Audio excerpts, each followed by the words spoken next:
नमस्कार दोस्तों, स्वागत है आपका अपना प्यारा सा यूट्यूब चैनल डीसी एजुकेशन में। तो दोस्तों, मैं आज आपको क्वेश्चन बैंक सीरीज का पार्ट 4 बताने वाला हूं, जो कि आपका इम्पोर्टेंट क्वेश्चन होने वाला हो, जो कि 3 पहले हम आपको बता चुके हैं। तो आप बने रहिए हमारे साथ और आनंद के साथ ज़िंदगी बिताते रहिए, ठीक है, और तैयारी अच्छा से कीजिए। तो देखिए दोस्तों, इसमें पहला प्रश्न जो है आपका नंबर 1 आपके स्क्रीन पर जो है दोस्तों, विकेंद्रीकरण किस शासन की विशेषता है? तो आप बताइएगा कि विकेंद्रीकरण किस शासन की व्यवस्था है। देखिए दोस्तों, ये सिर्फ एक प्रैक्टिस का जरिया है, क्योंकि आपका पढ़ाई तो हो ही चुका है, सिर्फ आप इसमें प्रैक्टिस कीजिए। सेट प्रैक्टिस ओनली फॉर, ठीक है। तो देखिए, इसमें पूछा जा रहा है कि विकेंद्रीकरण किस शासन की विशेषता है। तो ऑप्शन नंबर ए आपके समक्ष है एकात्मक शासन, ऑप्शन नंबर बी है संघात्मक शासन, और ऑप्शन नंबर सी है सैनिक शासन, और ऑप्शन नंबर डी है राजतंत्र। तो दोस्तों बताइएगा कि इसमें कौन सा ऑप्शन सही है। तो देखिए आपके सामने ये जो ऑप्शन कौन सा सही हो जाएगा दोस्तों, ऑप्शन नंबर बी जो है आपका सही है, बिल्कुल राइट है, संघात्मक शासन। विकेंद्रीकरण किस शासन की विशेषता है? तो संघात्मक शासन, याद रखना है आपको, ठीक है। चलिए हम बढ़ते हैं अगला प्रश्न की ओर। क्वेश्चन नंबर 2 की ओर बढ़ते हैं दोस्तों।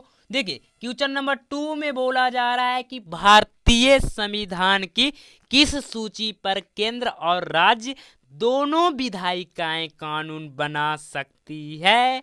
तो इसमें आपका पहला ऑप्शन है ए संघ सूची, ऑप्शन बी है बी राष्ट्र सूची, ऑप्शन सी है समवर्ती सूची, और ऑप्शन डी जो है अवशिष्ट शक्तियां। तो आपको जल्दी से बताइए दोस्तों कि ये आपका ऑप्शन कौन सा सही होगा। तो देखिए, ये भारतीय संविधान की किस सूची पर केंद्र और राज्य दोनों विधिकाएं कानून बना सकती है। तो समवर्ती सूची, क्या समवर्ती सूची, ऑप्शन नंबर सी आपको याद रखना है, क्या समवर्ती सूची, ठीक है। चलिए हम बढ़ते हैं अगला प्रश्न की ओर। क्वेश्चन नंबर 3 में है दोस्तों, दक्षेस का पहला सम्मेलन किस देश में हुआ था? दक्षेस का पहला सम्मेलन किस क्षेत्र में हुआ था? दक्षिण क्षेत्रीय संगठन इसका फुल फॉर्म होता है दोस्तों। तो इसका बताइए कि पहला सम्मेलन कब हुआ था, किस देश में हुआ था। तो इसमें जो आपका ऑप्शन है भारत, बांग्लादेश, या फिर पाकिस्तान, या फिर श्रीलंका, जो इंडिया के नीचे है अर्थात दक्षिण साइड में है। तो दक्षेस का पहला सम्मेलन किस देश में हुआ था? तो ए जो आपका ऑप्शन सही हो जाएगा बी हो जाएगा। किस देश में? बांग्लादेश में। किसमें? बांग्लादेश में। आपको याद रखना है बी, बांग्ला, बी से बांग्लादेश, ठीक है। ऑप्शन सी आपको, सॉरी बी आपको याद रखना है। चलिए बढ़ते हैं अगले प्रश्नों की ओर। आपका स्क्रीन पर आ चुका है ऑप्शन नंबर 4 जो है दोस्तों, कि नगर निगम स्थापित होने के लिए कम से कम कितनी जनसंख्या आवश्यक है। सबसे पहले आप बता दीजिए कि नगर निगम का कार्य क्या है। देखिए, ये बहुत ही इंपॉर्टेंट प्रश्न है, ठीक है, रामबाण है। ये जो प्रश्न है ना, आपका एग्जाम में बिल्कुल छप गया है, समझिए, ठीक है, छप गया है। सिर्फ आप यहाँ पर देख लीजिए चुपके से ऑप्शन को, और वहां पर जाकर आपको सिर्फ कलर कर देना है, बबुआ नियन कलर कर देना है, ठीक है, बुतरू नियन एकदम, जानते हैं ना। तो उसी प्रकार खाली एकदम पेंट कर देना है, पूरा भर देना है बस। तो देखिए, इसका ऑप्शन जो हो जाएगा, नगर निगम स्थापित होने के लिए कम से कम कितनी जनसंख्या आवश्यक है। तो आपका जो इसमें ऑप्शन होगा दोस्तों 5 लाख से अधिक, ठीक है, 5 लाख मोर। ओके, याद रखना है आपको कि 5 लाख से अधिक। ऑप्शन नंबर सी आपको याद रखना है। क्या रखना है? याद रखना है, इन्हें भुला जाइएगा, बट भुला भी जाइएगा तो कोई दिक्कत नहीं है, ठीक है। चलिए बढ़ते हैं अगले प्रश्न की ओर। क्वेश्चन नंबर 5 में है, हमारे नियोजन व्यवस्था किस विचारधारा पर आश्रित है? हमारी जो नियोजन व्यवस्था, देखिए नियोजन का मतलब होता है कि अगर हम किसी घर को बना रहे हैं तो उसका पहले डिजाइन करना, मतलब उसमें हम जान लें कि पहले कै गो रूम बनाएंगे, कितना ओसारा रहेगा, कहाँ पर सीढ़ी रहेगा, कहाँ पर शौचालय बनेगा, कहाँ पर किचन बनेगा, ऐसा वगैरह वगैरह जो है ना याद करना पड़ता है। इसको हम लोग नियोजन बोल सकते हैं कि पहले से ज्ञात होता है कि हम किस प्रकार से वहाँ पर घर को स्थापित करेंगे। तो उसी प्रकार हमारे नियोजन व्यवस्था किस विचारधारा पर आश्रित है दोस्तों? तो आपका जो है ऑप्शन कौन सा सही हो जाएगा 5 का? तो सी, लोकतांत्रिक समाजवाद। क्या? लोकतांत्रिक समाजवाद। आपको याद रखना है क्या? लोकतांत्रिक समाजवाद। चलिए बढ़ते हैं क्वेश्चन नंबर 6 की ओर। क्वेश्चन नंबर 6 में है दोस्तों कि किस पंचवर्षीय योजना में गरीबी हटाओ कार्यक्रम को विशेष स्थान दिया गया? अब बताइए कि गरीबी हटाओ का नारा किसने दिया? तो इंदिरा गांधी। कौन दिया? इंदिरा गांधी। इंदिरा गांधी। इंदिरा गांधी याद रखना है आपको। क्या?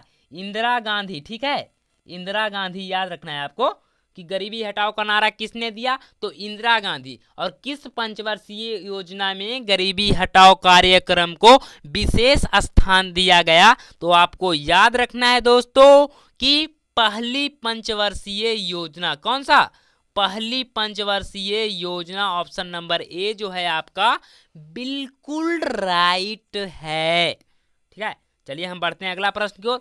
क्वेश्चन नंबर 7 में क्या बोल रहा है दोस्तों कि क्वेश्चन नंबर 7 में किस संविधान संशोधन के द्वारा नगर निकायों को संवैधानिक दर्जा दिया गया है? तो 72वां या फिर 73वां या फिर 74वां या फिर 75वां? तो आपको बोलना है तरवा। कौन सा इसमें होगा? तरवा। ठीक है, 7 का कौन सा होगा? तो किस संविधान संशोधन के द्वारा नगर निकायों को संवैधानिक दर्जा दिया गया? तो 72वां, 73वां या 74वां या 75वां? तो आपको याद रखना है कौन सा? 74वां। 74वां ऑप्शन नंबर सी आपको याद रखना है। चलिए बढ़ते हैं अगला प्रश्न की ओर।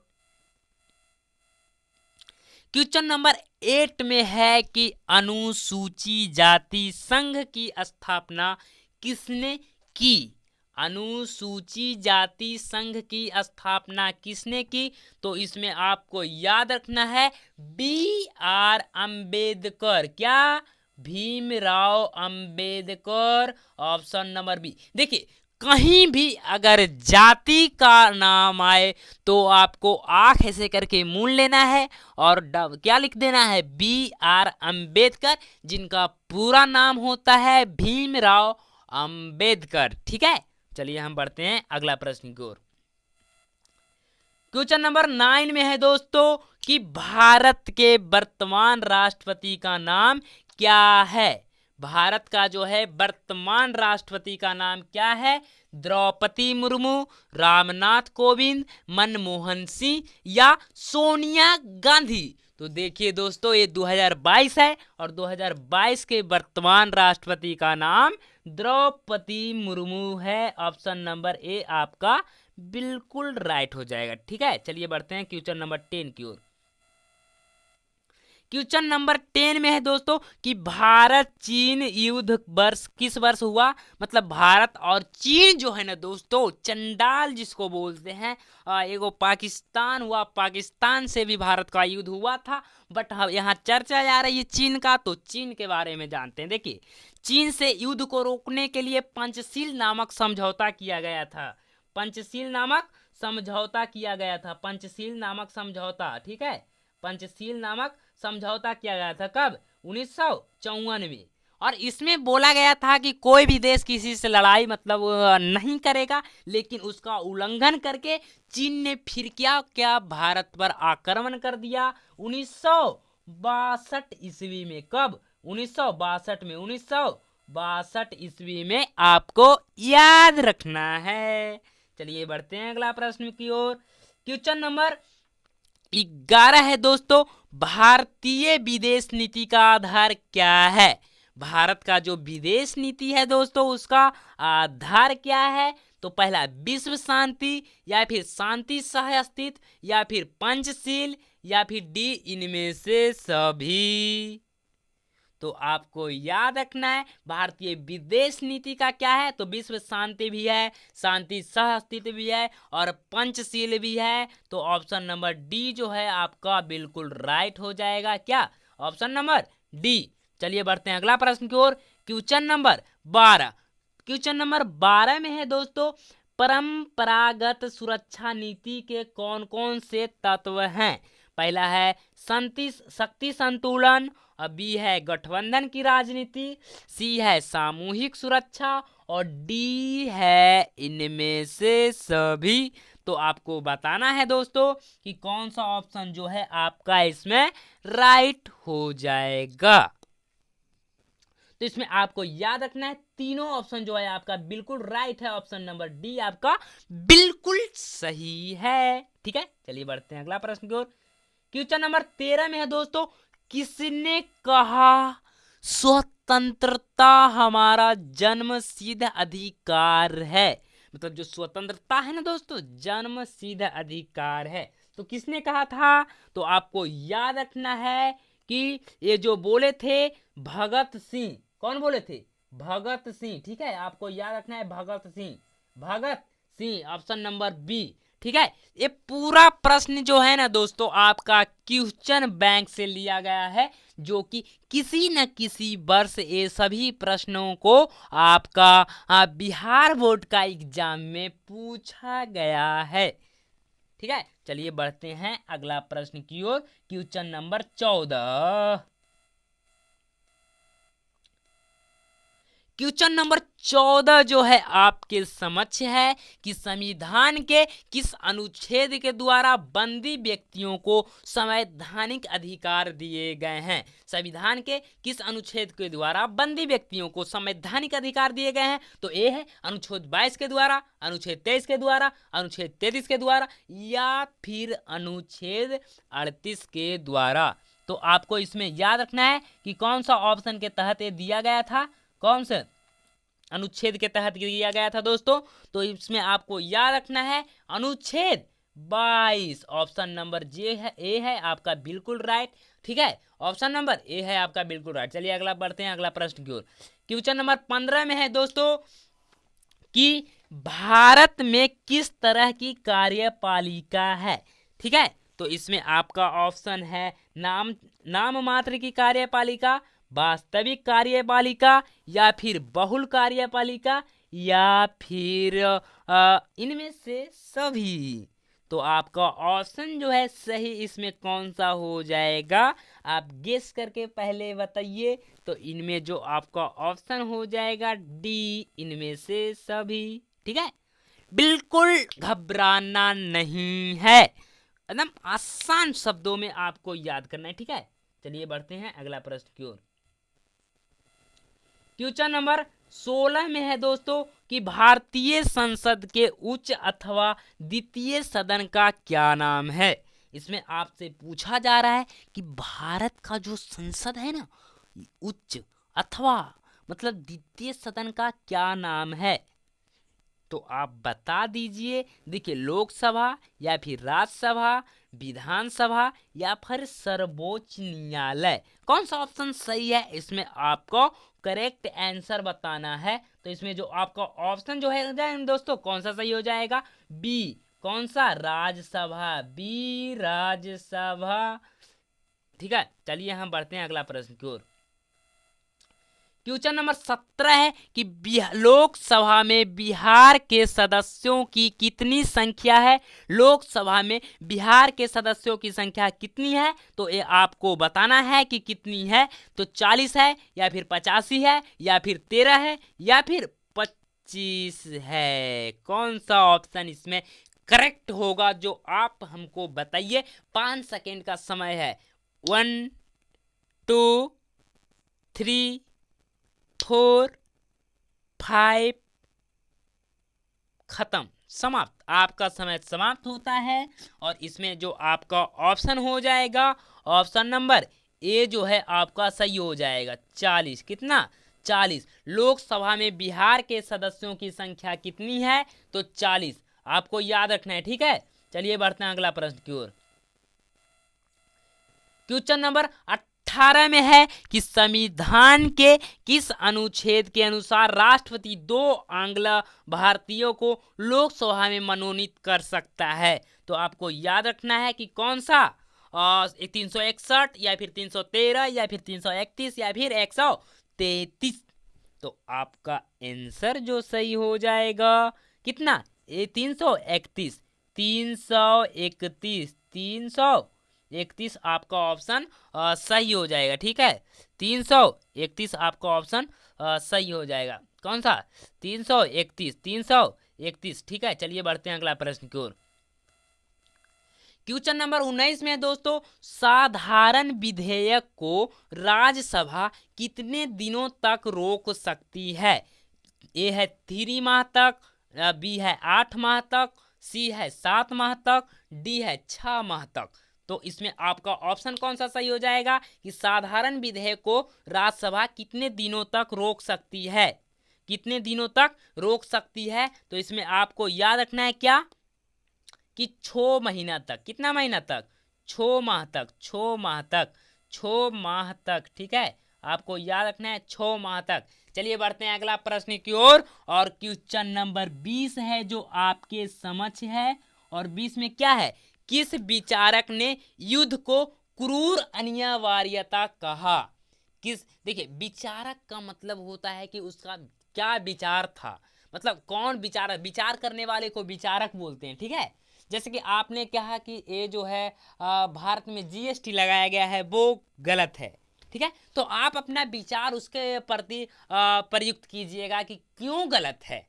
तो उसी प्रकार किस विचारक ने युद्ध को क्रूर अनिवार्यता कहा? तो इसमें जो ऑप्शन है मैकियावेली या फिर हीगल या फिर मुसोलिनी या फिर ग्रीन। तो आपको याद रखना है क्या कि किसने कहा, तो मुसोलिन ने कहा, मुसोलिन। ऑप्शन नंबर सी जो है आपका बिल्कुल करेक्ट है। चलिए बढ़ते हैं क्वेश्चन नंबर 21 की ओर। क्वेश्चन नंबर 21 में है कि अंतर्राष्ट्रीय शांति तथा सुरक्षा बनाए रखने हेतु 1920 में किस संगठन की स्थापना हुई? संयुक्त राष्ट्र संघ के। तो देखिए संयुक्त राष्ट्र संघ का स्थापना कब हुआ था दोस्तों?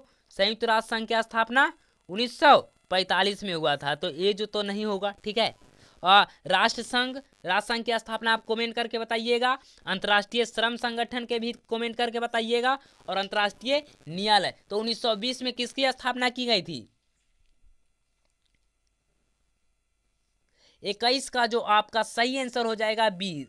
ठीक है, राष्ट्र संघ। आपको याद रखना है क्या, राष्ट्र संघ। चलिए बढ़ते हैं क्वेश्चन नंबर 22 की ओर। क्वेश्चन नंबर 22 में है दोस्तों कि अंतर्राष्ट्रीय अणु ऊर्जा अभिकरण की स्थापना कब हुई? अंतर्राष्ट्रीय अणु ऊर्जा अभिकरण की स्थापना कब हुई? तो इसमें आपको क्या बताना है दोस्तों, 1957। ऑप्शन नंबर बी जो है आपका बिल्कुल करेक्ट है। ठीक है, 1957। चलिए बढ़ते हैं अगला प्रश्न की ओर। क्वेश्चन नंबर 23 है। क्वेश्चन नंबर 23 में पूछा जा रहा है दोस्तों कि भारत में प्रथम आम चुनाव कब हुआ था? भारत में जो है प्रथम आम चुनाव कब हुआ था? वो आम वाला नहीं कि आम चुन कर लिया है, ये जो वोटिंग का होता है आम चुनाव। तो आम चुनाव कब हुआ था दोस्तों? तो देखिए ये जो आम चुनाव हुआ था 1951 से 1952 तक चला था। 1951 से 1952 तक चला था। 1951 से 1952 से, क्योंकि जो है चुनाव आयोग की स्थापना कब हुई थी? 1950 में। तो इसी में इसका लेट हो गया था। तो 1951 से 1952। देखिए ऑप्शन इसमें दोनों आपको दिया हुआ है, लेकिन आपका जो है ऑप्शन कौन सा मारना है? तो आपको मारना है 1922 मारना है। देखिए क्योंकि 1951 में शुरू हुआ था तो उसको शायद नहीं लिखा जाता है, 1952 का ही लिखा जाता है, क्योंकि जो पूर्ण हुआ था, कोई काम जब पूर्ण होता है जिस साल तो उसी साल का नाम वहाँ रहता है। तो 1952 आपको याद रखना है। कब? 1952 में हुआ था। चुनाव आयोग का स्थापना कब हुआ था? तो 1950 में। हमारा देश आजाद कब हुआ था? तो 1947 में। बताइए 47 में आजाद हुआ और 5 सालों के बाद चुनाव हुआ, तो 5 साल कौन शासन कर रहा था? ये आप हमको कमेंट करके बताइए कि इसको क्या कहते हैं। 24वां क्वेश्चन में पहुंच चुके हैं और आपका जो ये क्वेश्चन है, भारत में नई आर्थिक नीति शुरुआत कब की गई, तो ये आप लोग बताइएगा कि भारत में नई आर्थिक नीति, इसको वो इंग्लिश में बोलते हैं न्यू इकोनॉमिक्स पॉलिसी, NEP के नाम से जानते हैं, NEP के नाम से जानते हैं, या फिर इसका एक नाम और होता है न्यू एजुकेशन पॉलिसी, बट इसका यहाँ पर होगा न्यू इकोनॉमिक्स पॉलिसी। ठीक है, तो इसमें जानते हैं कि 24 का जो है ऑप्शन आपका कौन है, 1989 में होगा, या फिर 1990 में, या फिर 1991 में, या फिर 1992 में। तो ये जो आपका ऑप्शन सही हो जाएगा, आपका समझ कौन हो जाएगा, 1900 याद रखिएगा दोस्तों, 1990 क्या है, 1990 में NEP की शुरुआत हुई थी, अर्थात न्यू इकोनॉमिक्स पॉलिसी, नई आर्थिक नीति। चलिए बढ़ते हैं दोस्तों लास्ट प्रश्न की ओर, एवं इस सेट का लास्ट क्वेश्चन जो है आपके समझ आने वाला है। उसका प्रश्न है, देखिए क्या है, जो कि संयुक्त राष्ट्र संघ की स्थापना, देखिए ये आप 100% श्योर रहिए, कितना परसेंट, 100% आप श्योर रहिए कि ये प्रश्न आपका पेपर में पूछा ही जाएगा। समझिए, लिखा है किसी न किसी प्रश्न में, यहाँ पर लिखा हुआ है कि ये जो आएगा तो आएगा। ठीक है, इसलिए इसको क्या याद रखना है, कब, 1945 में, कब, 1945 में आपको याद रखना है कि संयुक्त राष्ट्र संघ की स्थापना कब हुई थी। अगर पूछा जाए कि भारत इसमें कब जुटा था, तो 1945 में ही भारत जुट चुका था। ठीक है दोस्तों, आपका 25 प्रश्न जो है पूरे हो चुके हैं, वो भी तहे दिल से हमने आपको एक्सप्लेन करके बता दिया है, और बाकी तो आप क्लास कर ही लिए हैं। ये सिर्फ आपका सेट प्रैक्टिस है ऑब्जेक्टिव का। अगर आप इस सीरीज को ज्वाइन करते हैं, देखिए इस सीरीज का नाम है क्वेश्चन बैंक सीरीज, जिसमें आपका 19 क्लासेज करवाया जाएगा, और उसमें आपका 25 गुने 19 कर दीजिए, जितना भी प्रश्न होगा उससे फाजिल प्रश्न आपके पास नहीं पूछा जाएगा। और यहाँ पर जो भी प्रश्न करवाते हैं वो एग्जाम में आया हुआ रहता है। ठीक है, ये नहीं कि मतलब जो एग्जाम में नहीं आया वो एक भी प्रश्न इसमें नहीं डाला गया है, क्योंकि देखिए प्रश्न जो है क्वेश्चन बैंक से ही दिया जाता है, और ये जो क्वेश्चन बैंक जब आप कर लेंगे तो एक भी प्रश्न आपसे छूटेगा नहीं। ठीक है, जब तक के लिए मेहनत आप लोग करते रहिए, और हम आशा करते हैं कि आप अच्छी सफलता हासिल करेंगे। जब तक के लिए आप लोगों को तहे दिल से नमस्कार, जय हिंद, जय भारत। मिलते हैं अगली वीडियो में।